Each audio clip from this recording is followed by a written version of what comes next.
పేదాధనిక విభేదము లేక, జాతి మత విచారణ లేక,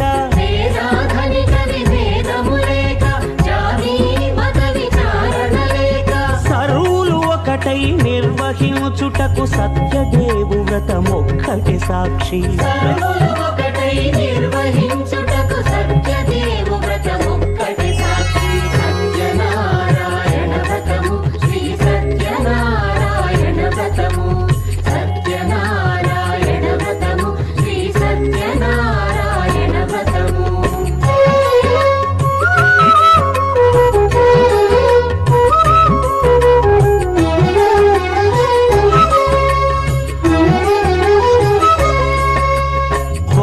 పీటగొని తెచ్చి పసుపు కుంకుమలతో అలంకరించి